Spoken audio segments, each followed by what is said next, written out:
y poder llegar a una conclusión si realmente somos esa última generación. Muy bien, en Mateo capítulo 24, días antes de morir, Jesucristo estaba reunido con sus discípulos y le hicieron las tres preguntas más importantes dentro de la escatología. La escatología es una rama de la teología que habla acerca de las profecías de los últimos tiempos. Entonces, cuando estudias escatología, estás estudiando las profecías finales.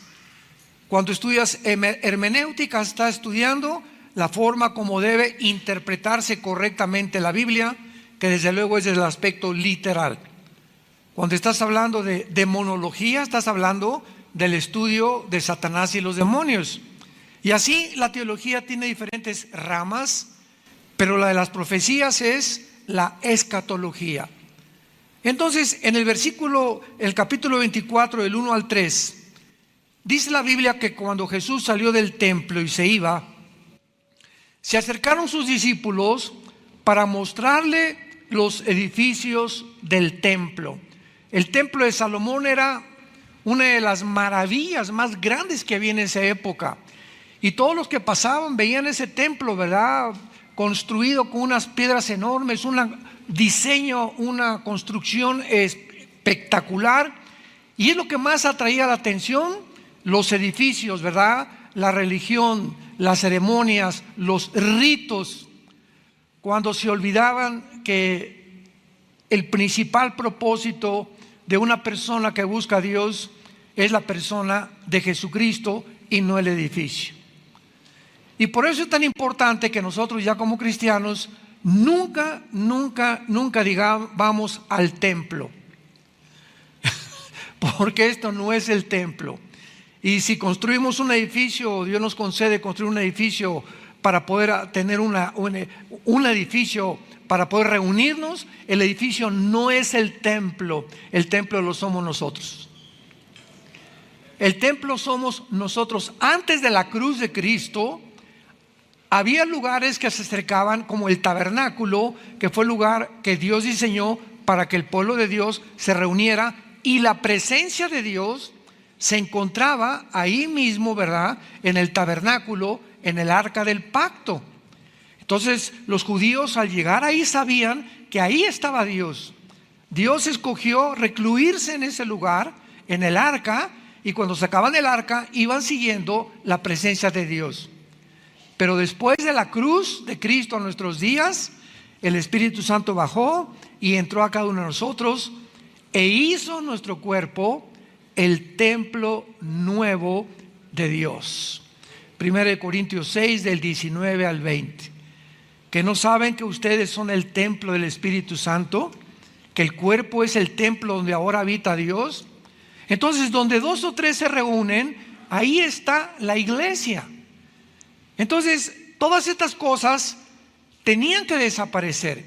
Todos estos conceptos de irnos de rodillas a un lugar sangrando las piernas, golpearnos con pencas de nopal la espalda, o Señor, te ofrezco que voy a ayunar un mes para que sanes a mi hijo. Imaginémonos nada más, Dios desde el cielo, sí, mira a Miguel el arcángel, mira a doña Chole, tiene un mes la pobrecita que no come para que yo le sane a su hijo. O sea, en otras palabras, doña Chole cree que yo no soy un Dios misericordioso y que ella tiene que hacer un sacrificio para que yo responda a sus oraciones. Y Dios no busca más sacrificios. Pues Señor, ahora voy a dejar a mi novia para que me contestes. O voy a hacer esto para que, o determinada acción para que tú puedas realmente saber que me tienes que responder y que yo te quiero. Todas estas acciones de los seres humanos son debido a la ignorancia de las Sagradas Escrituras. Dios hizo el sacrificio más grande en la cruz del Calvario, y ya no hay ningún otro sacrificio que nosotros podamos hacer para agradar a Dios. Entonces, imaginémonos que hay un sacrificio que supere lo que hizo su hijo. Entonces, Dios nos da ese sacrificio a nosotros para que nosotros podamos entender que ahora Dios no busca eso, Dios busca obediencia. Entonces, es la obediencia la manera. ¿Quieres agradar a Dios? Obedécelo. Y no cuando tengas un enfermo, cuando tengas un problema en tu casa, ahora sí voy a ayunar, ahora sí voy a hacer esta cosa para que Dios me oiga. Y viviste 2 o 3 meses atrás en desobediencia a la palabra de Dios. Entonces no podemos hacer negocio con Dios. No es el genio de la lámpara de Aladino que le pedimos un milagro y que nos los tiene que hacer. Porque aunque hagamos lo que hagamos, a Dios le agradamos por la fe. Hebreos 11:6. Y sin fe es imposible. Ahí está claramente la declaración. No hay ninguna otra cosa que agrade a Dios más que tú creas lo que dice aquí. Cuando tú crees lo que dice aquí y obedeces lo que Él dice aquí, tú estás continuamente agradándole a Dios, satisfaciendo la voluntad de Dios, y Dios se agrada de nosotros y Dios nos corresponde dándonos una iluminación más clara de su voluntad. ¿Cómo podemos responder ante un problema con un hijo, con una hija, o en tu matrimonio, si te divorcias o no te divorcias, si compras esa casa, si no compras esa casa, qué carrera vas a estudiar? Entonces Dios nos responde iluminando nuestra mente cuando ve la obediencia. Y entonces la decisión que tomes, no te vas a arrepentir el día de mañana, porque todas las decisiones son para bien o para mal. Todas las decisiones que tomes en tu vida te van a afectar el día de mañana, en una semana, en 2 meses, el año que entra, para bien o para mal. Entonces estaban todos los fariseos y la gente asombrada, se acercaron para mostrarle los edificios del templo, y respondió él y les dijo, versículo 2, Mateo 24, ¿ven ustedes todo esto? De cierto les digo que no quedará aquí piedra sobre piedra que no sea derribada.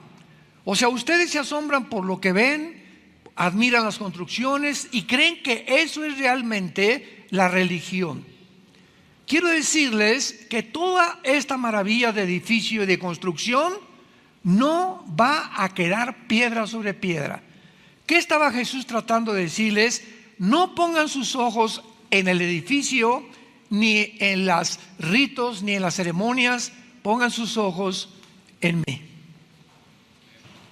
Yo soy el principal propósito por el cual tú debes vivir.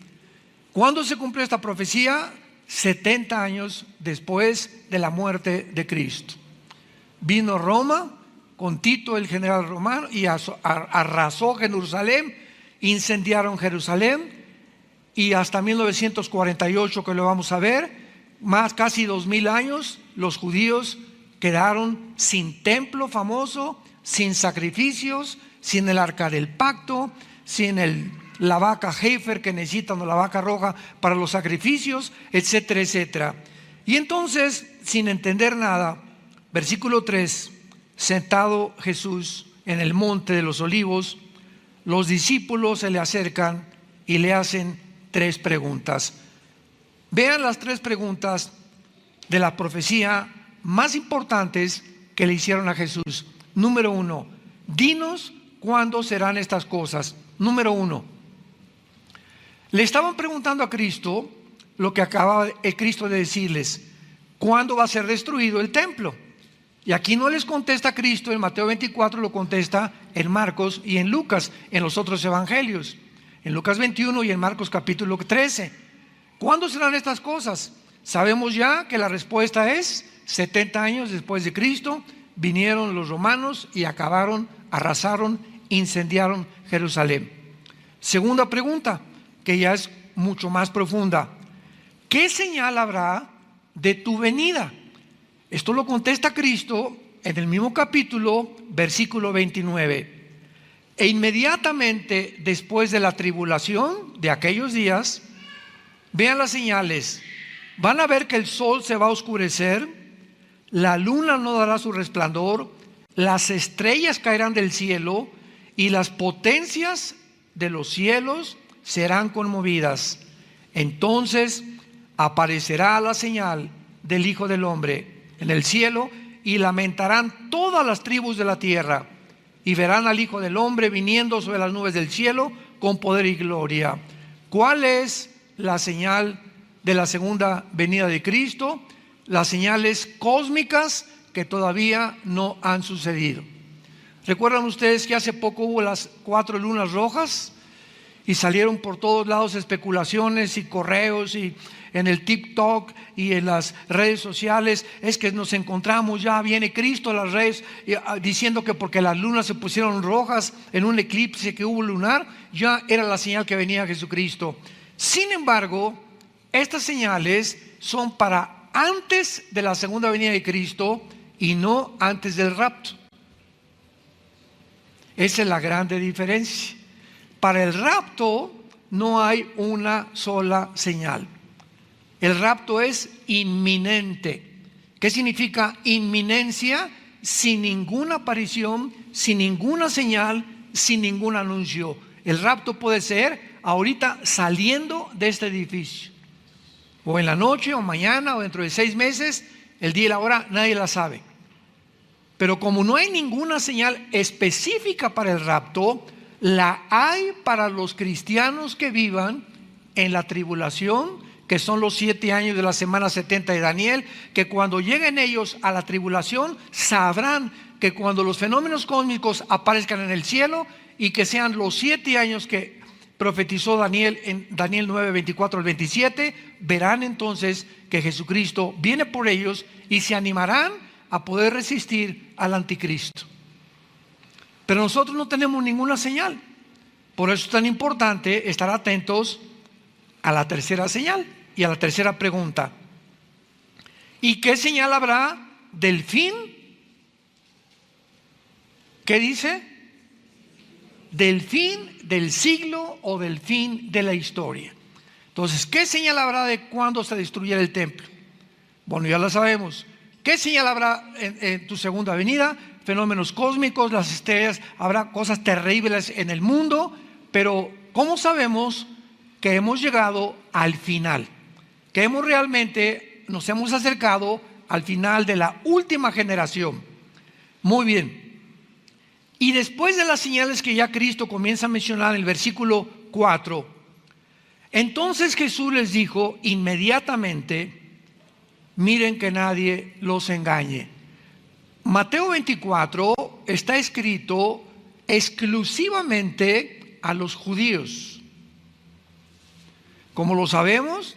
Porque cuando anuncia Cristo la venida del anticristo, anuncia más adelante, el versículo 15 en adelante, de que los que están en Judea, que se escapen a los montes de la persecución del anticristo.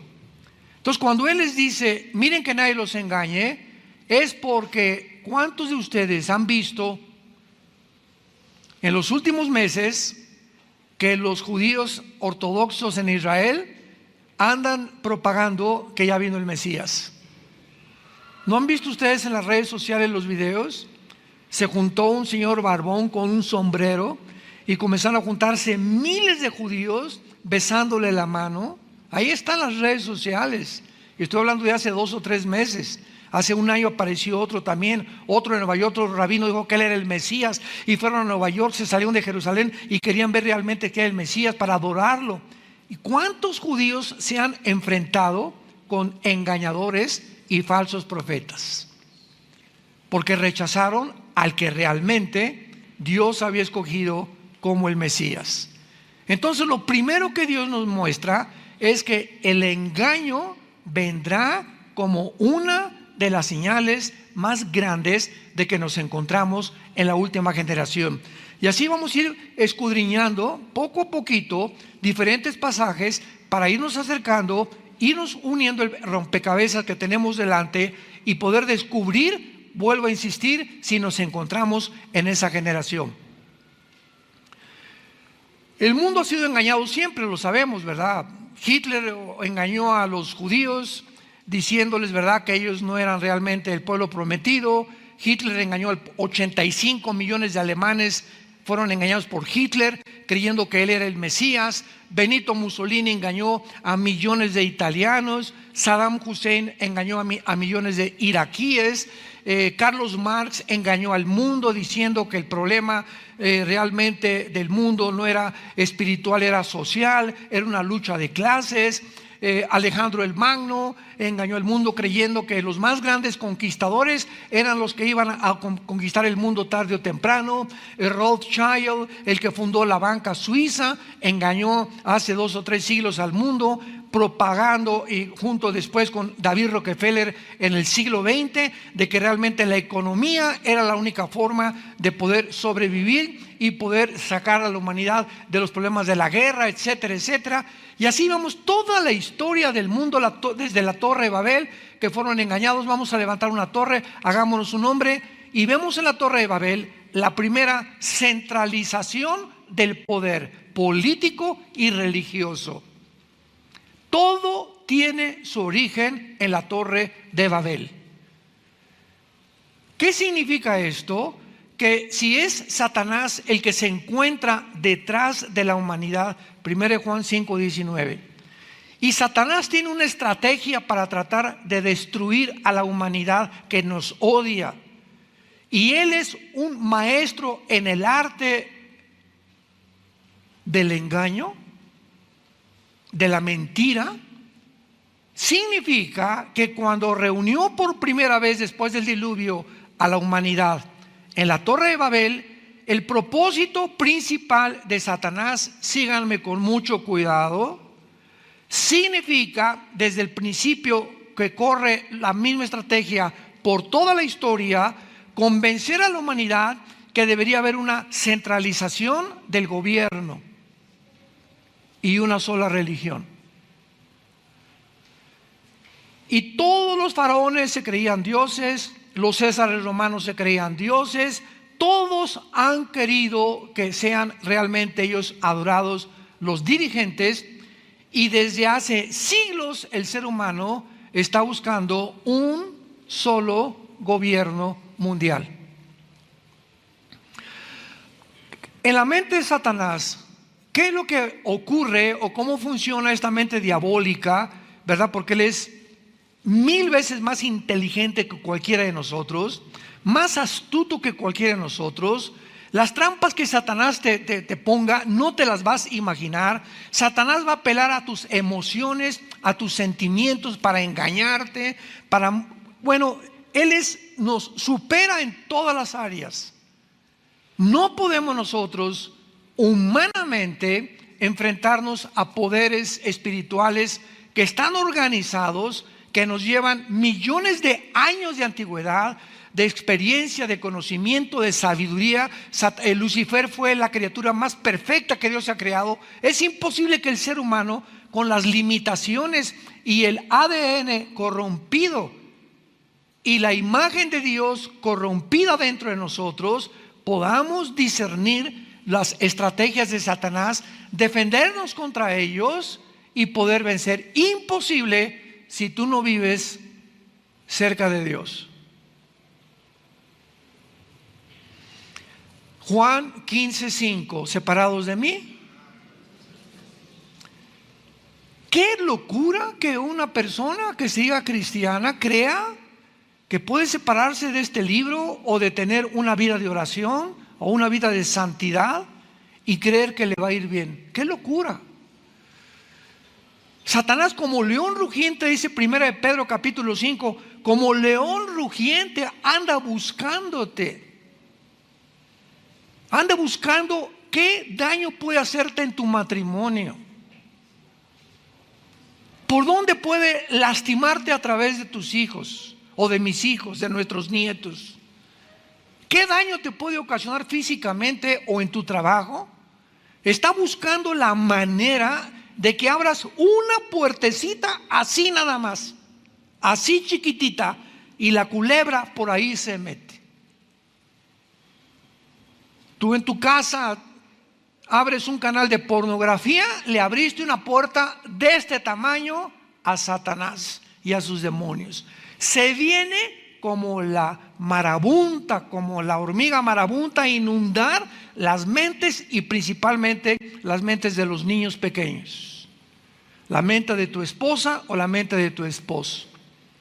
Todas estas puertas, el ocultismo, practicar la ouija, las cartas tarot, la lectura de la mano, que vayas a consultar a una bruja o que te hagan una limpia, todo eso abre puertas, abre portales, que hay una apertura entre el mundo físico dimensional de 4 dimensiones y el mundo multidimensional, que es el mundo de los espíritus.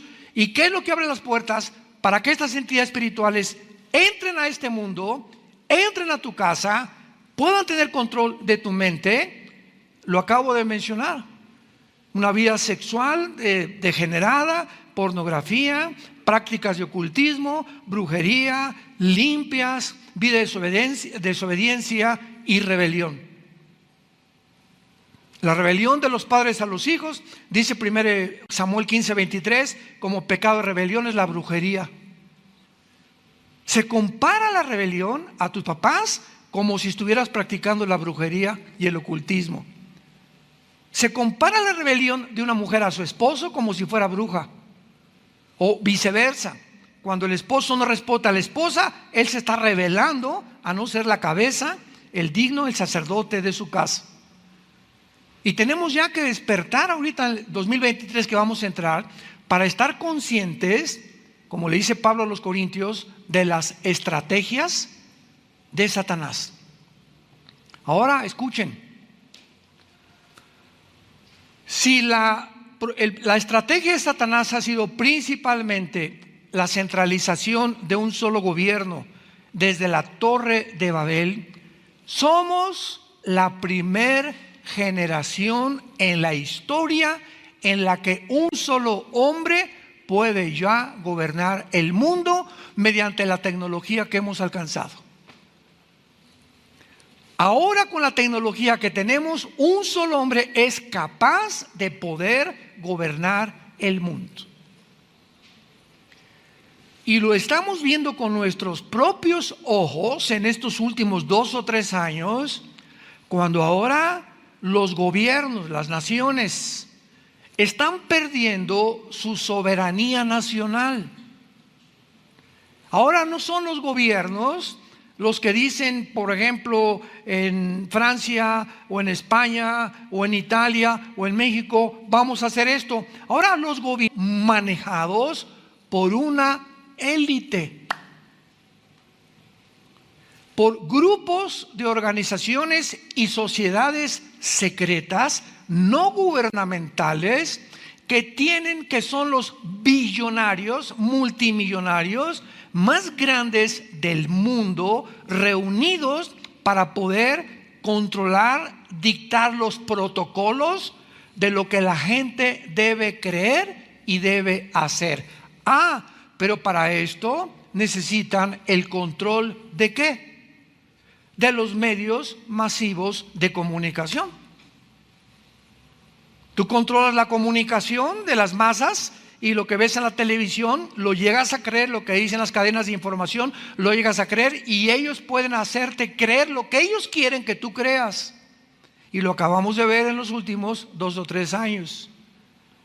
¿Sabían ustedes que el 95% de los medios de comunicación en el mundo actualmente lo controlan 7 familias?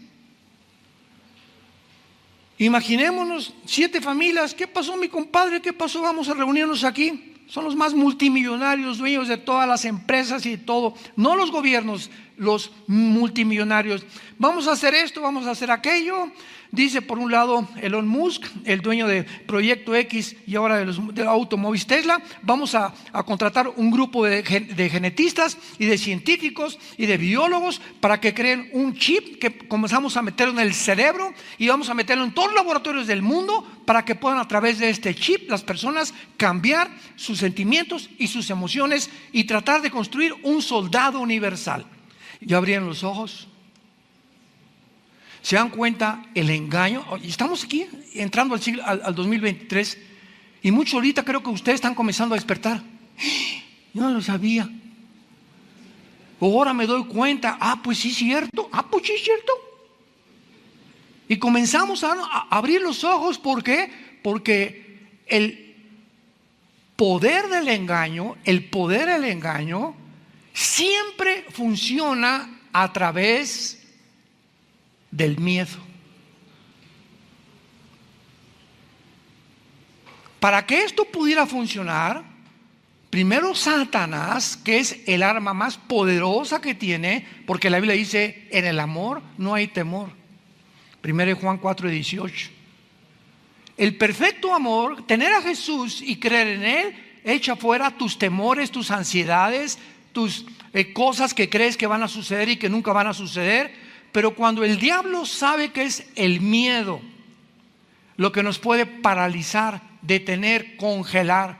Yo, por ejemplo, hace muchos años vivíamos en Acapulco y había una playa, La Condesa, en la que hay unas cosas así muy hondas que casi le prohibieron a la gente nadar ahí. Es porque tú entras a esa playa, entonces hay como un vado muy, muy profundo, como de 1 metro, que mucha gente sin saberlo se hunde, está a 3 metros de la playa y viene una ola y no sabes nadar y te revuelca y te ahoga. Entonces me acuerdo que yo tenía como de 10 o 12 años de edad, que me acerqué hacia la playa y vi una ola que se venía por acá, y el simple hecho de ver el tamaño de la ola me congeló. No supe qué hacer, así, me quedé así.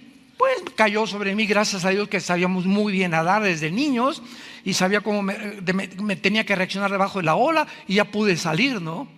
Pero ¿cuántas veces nos damos cuenta que el miedo congela? Estás a las 2 de la mañana en tu casa y de repente oyes la puerta, ¡cric! ¿No es cierto? Y nos quedamos así. ¿Me paro o no me paro? ¿Quién será? ¿Iré por la pistola o no? ¿O por el sartén o no? Pero al sentir algo que nos amenaza, impide que nosotros reaccionemos normalmente. El miedo congela, el miedo paraliza. Entonces estamos en un mundo engañado. Qué interesante que al terminar la Biblia en Apocalipsis capítulo 12 se nos mencione finalmente la misma estrategia que usa Satanás. Y dice Apocalipsis 12 versículo 9: y fue lanzado fuera el gran dragón, la serpiente antigua que se llama Diablo y Satanás, el cual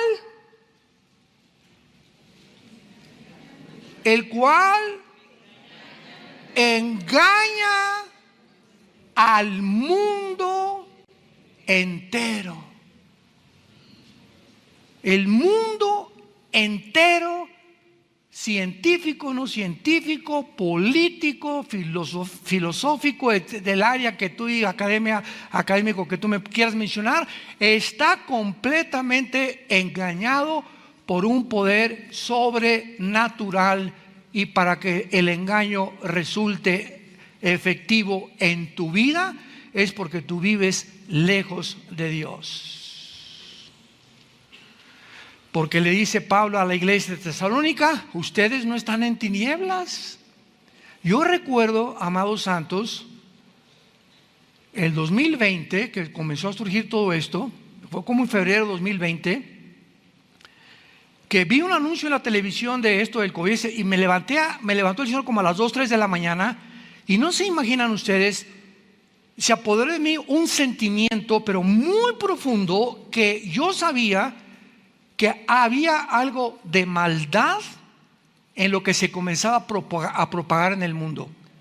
Al otro día me levanté, creo febrero del 2020 comenzaba este movimiento, me levanté, desperté a mi esposa, a Marta, muy alterado, y le dije: por favor, necesito grabar algo y mandarlo a las redes sociales. Y lo grabé.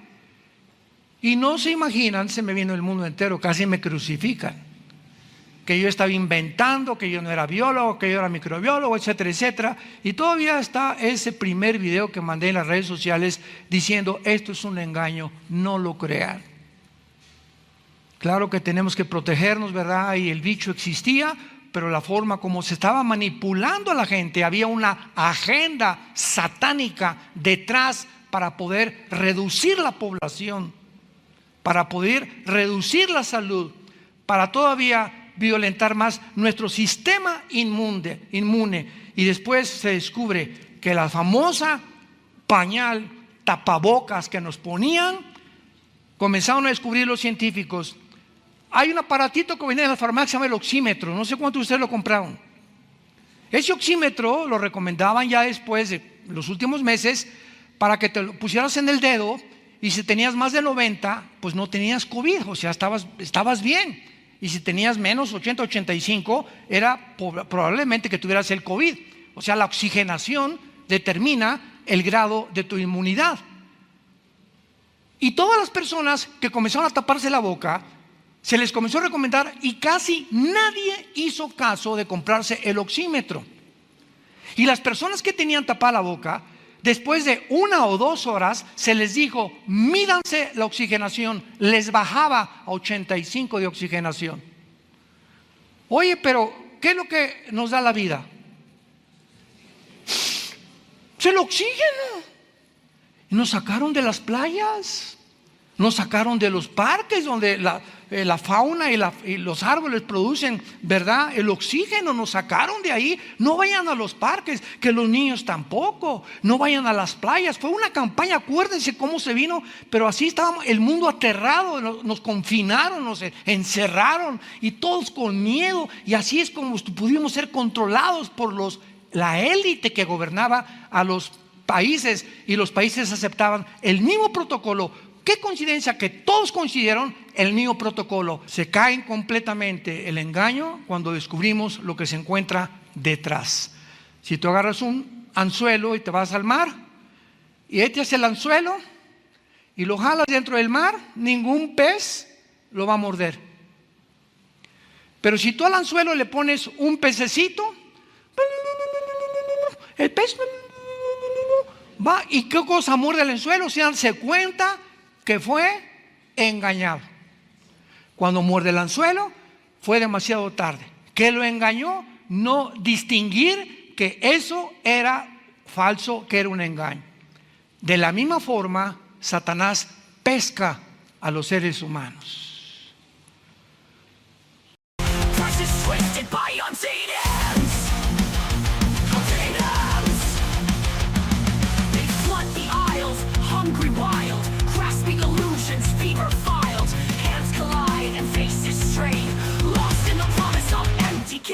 Workers forced to wear the mask behind dead eyes, a torture task. Yet still the horde comes pouring through, a frenzied wave, the dead renewed. Behind the price, the truth concealed, a discount marked, a fate revealed, a game of greed, a threat unspun, feeding the hunger of everyone. All black and stale, consuming all, where days of dread become weeks of war. Once just a day, now greets the man. Prices twisted by unseen hands. Containers. All black and stale, consuming all, where days of dread become weeks of war. Once just a day, now greets the man. Prices twisted by unseen hands.